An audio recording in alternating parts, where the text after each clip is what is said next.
ഇന്ന് എൻ്റെ പിറന്നാളാണ്. അപ്പോൾ രാവിലെ നേരത്തെ എണീച്ച് കുളിച്ച് റെഡിയായി ഞാനും അമ്മയും കൂടെ വീട്ടിന് അടുത്തുള്ള ഒരു ശിവക്ഷേത്രത്തിൽ പോയി പ്രാർത്ഥിച്ച് അവിടുന്ന് പ്രസാദവും കാര്യങ്ങളൊക്കെ വാങ്ങിച്ച് നേരെ തിരിച്ച് വീട്ടിലേക്ക് വന്നു. അത് കഴിഞ്ഞ് എനിക്ക് ഏറ്റവും ഇഷ്ടപ്പെട്ടുള്ള സ്ഥലമാണ് തിയേറ്റർ. നേരെ തിയേറ്ററിലേക്ക് പോയി ഒരു സിനിമ കണ്ടു, കൂട്ടുകാരനായിട്ട് പോയി.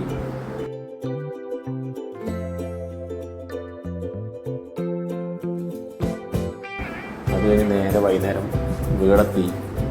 വീടെത്തിയപ്പോഴാണ് പിള്ളേർ എല്ലാവരും കൂടിയിട്ട് ഗ്രൗണ്ടിൽ വിളിച്ച് ഒരു കേക്കൊക്കെ കട്ട് ചെയ്ത് പിള്ളേരിനോട് ഇങ്ങനെ കുറച്ച് നേരം സംസാരിച്ച് കഥയൊക്കെ പറഞ്ഞങ്ങനെ ഇരുന്നു.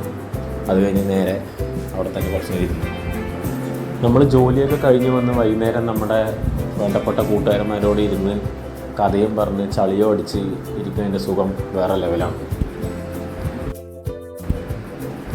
അങ്ങനെ ഇരിക്കുന്ന സമയത്ത് തന്നെയാണ് നമ്മുടെ വേറെ കുറച്ച് സുഹൃത്തുക്കൾ വീട്ടിലേക്ക് എത്തിയിട്ടുണ്ട്, ഇങ്ങോട്ട് പറഞ്ഞ് വിളിച്ചത്. അവരും ഒരു കേക്കൊക്കെ ആയിട്ട് വീട്ടിൽ വന്ന് കേക്കൊക്കെ കട്ട് ചെയ്ത് അടിച്ചു പൊളിച്ചു മൊത്തത്തിൽ. സത്യം പറഞ്ഞു കഴിഞ്ഞാൽ ജീവിതത്തിലെ ഏക സമ്പാദ്യം എന്ന് പറഞ്ഞു കഴിഞ്ഞാൽ ഇതുപോലെ കുറച്ച് നല്ല സുഹൃത്തുക്കളാണ്. അതുതന്നെയാണ് എൻ്റെ ഏറ്റവും വലിയ ബലവും. അപ്പോൾ നമുക്ക് അടുത്ത വീഡിയോയിൽ കാണാം. ടാറ്റാ.